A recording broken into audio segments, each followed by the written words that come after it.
What is going on, everybody? We got a very important video today. Regardless of if your team is undefeated or if you're 0-2 or anywhere else in between, you need to be riding the waves of fantasy football news and narratives so you can maximize the value on your team and create a super team. And in this video, I'm going to tell you exactly how to do that with the players you need to buy low and the players you need to sell high on. I'll also talk about some possible trade packages you could sell or buy these players with to make it easier on yourself so you can actually finesse everybody in your league. And before we do get started, I want to break this down for you guys a little bit, because a lot of people will just tell you buy this guy low, sell this guy high, and they won't really tell you anything else after that. They'll leave you high and dry. So before we get into the actual players, we need to understand that fantasy football is kind of just like a changing market. Christian Kirk was worth a bag of chips and probably even less after week 1. He didn't see a lot of usage, and then in week 2 he comes out and has a 20-point fantasy game. And that's just a quick example of how fast the market value changes every single week in fantasy, so we need to be taking advantage of these moments when we can. But let's continue this analogy of Christian Kirk. Let's say we buy low on him in week 1, we got him in week 2, and in week 3, he dogs over his projection again, skyrocketing his value.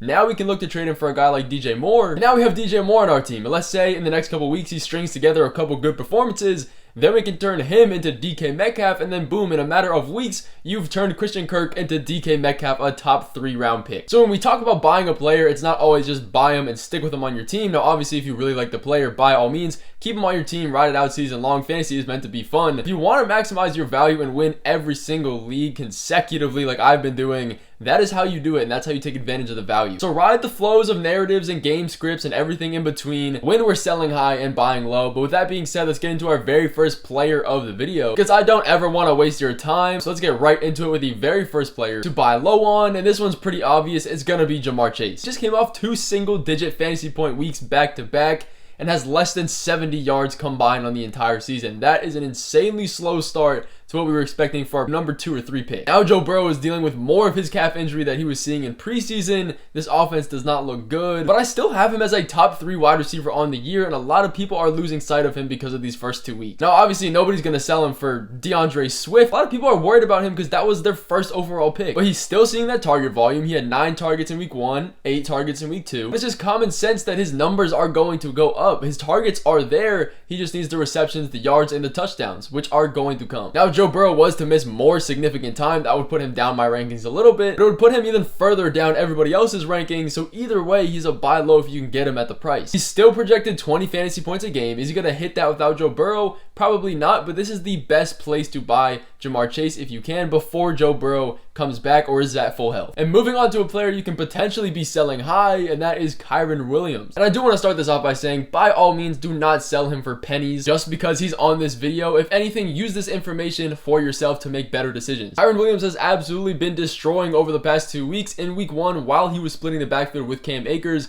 he saw 80% of the receiving down snaps. He was super efficient. He got the goal line work. And now Cam Akers is off the team. Kyren Williams is the sole RB1, and there's nobody to back him up unless you count Ronnie Rivers as a viable running back, which he is not. Moving forward, Kyren Williams is going to be a top 20 locked and loaded running back, so don't just trade him for less because he's on this video. But if you can use him as trade bait to get a guy like Jameer Gibbs or Aaron Jones, Travis Etienne, 1000% go through and do that. This is still the Rams offense we're talking about. It's not the best, even though they have been looking amazing the past 2 weeks. And I have him on my fantasy team as well. I have absolutely no rush to get rid of him. But if you can take advantage of slower fantasy football managers, do that 1000%. He could still be on your waivers. If he is, get him right now with your first priority. If you already have him on your team, congratulations, you found the league winner of the year. But moving into the next buy low player, a top wide receiver this year, that is going to be AJ Brown. AJ Brown hasn't had the best season so far. He met his projection in week 1, scored 7 points in week 2, and the Eagles offense as a whole hasn't really been operating at that high of a caliber as we expected. Now yes, they have been winning their games, but the passing offense isn't catching as much traction as we expected. Jalen Hurts came out and threw only 30 passes in week 1,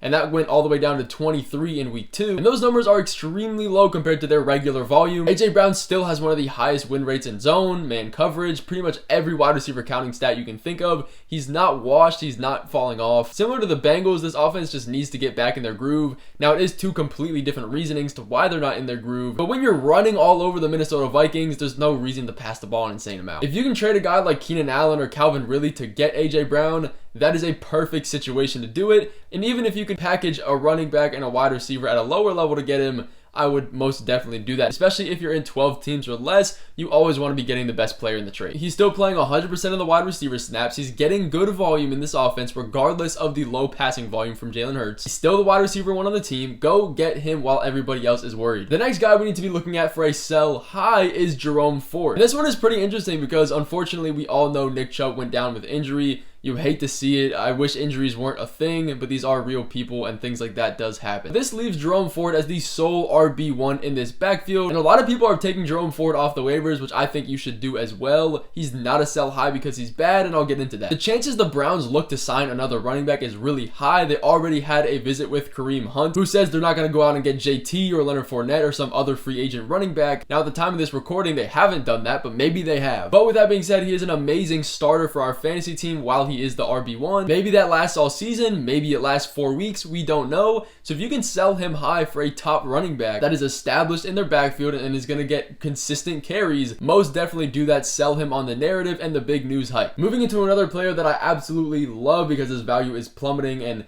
it really isn't as scary as a situation as everybody makes it out to be, and that is Josh Jacobs. I think you guys see a trend here. We want to be buying low on the absolute stars that we drafted early, but just haven't put it together for the first couple weeks. He had 2 back-to-back weeks with under 10 fantasy points, and he had a pretty atrocious game last week, finishing with negative rushing yards. Good news is he is still an elite receiver out of the backfield for an offense that wants to run checkdowns, and the Raiders run a top-heavy scheme where they really get their stars involved, and nobody else. That means guys like Devontae Adams, Jacoby Myers even, and Josh Jacobs are getting all of the work, and nothing really funnels down to the backups. Jacobs is still a top 10 running back. There really isn't much else to say here, except he was a second round pick in our drafts, and he's not going to be a complete bust. If you can package guys like Kyren Williams or Jerome Ford with some other wide receiver or running back on your team to get him, buy him low right now. His value is not going to stay this low for much longer. Looking at another sell high, that is going to be DeAndre Swift. This dude came out and had almost 200 rushing yards last week. Absolutely insane. Was most of this due to the fact that Kenneth Gainwell was out this game? Yes. Does that mean Swift can't be a viable flex option on our teams? No, not at all. You can realistically plug any decent running back into this Eagles offense and they're going to be viable because of the level this offense plays on. They have the best offensive line in the NFL. But I'm not going to discredit what he did against Minnesota. The schedule does get harder for the Eagles, for the running backs at least. We know what this Eagles backfield is. When Kenneth Gainwell comes back, he's going to be involved. DeAndre Swift can be a borderline startable guy regardless of if Gainwell is playing or not. It's not wraps for him, but if we can flip him into a solid, reliable RB2, we're doing that instantly. Again, fantasy football is all about swings and trends, and this is one you need to hop on and take advantage of while you still can. Another guy we can look to buy low on this week if you need more options is DeAndre Hopkins, coming off a 40-yard, 4-reception day right after getting ruled in from his ankle injury. That led him to seeing a decreased snap share. He only was on the field for 60% of snaps compared to his 90, 95, 100 that he usually plays. That injury is obviously giving him less of an involvement in this offense. But the narrative is going around that DeAndre Hopkins is old, he's washed, he's not going to be good in this Titans offense. Hopkins has still had 20 targets over 2 weeks. We can't forget that. He just hasn't scored a touchdown yet. He hasn't had a big game, and this Titans offense isn't appealing to most people. You can trade a guy like Tutu Atwell or Christian Kirk or Christian Watson or package any kind of guy like that to get him.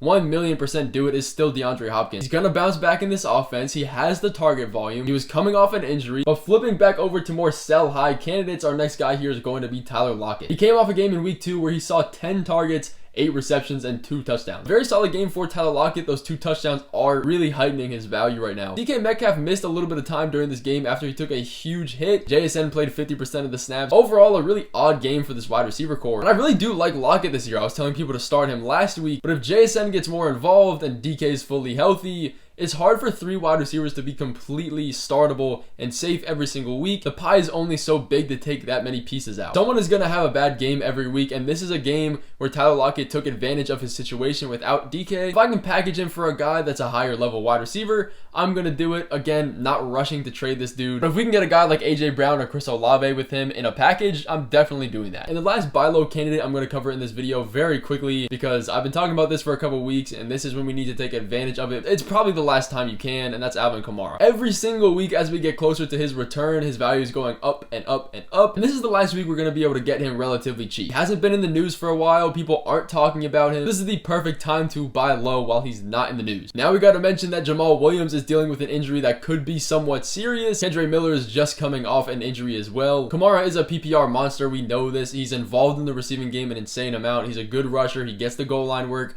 I don't have to convince you that Alvin Kamara is a good running back, but I do have to convince you that now is the time to get him if you want him on your team. But that is going to finish off this video. If you guys did enjoy, I seriously appreciate you watching all the way through, and I will see you guys in the next video.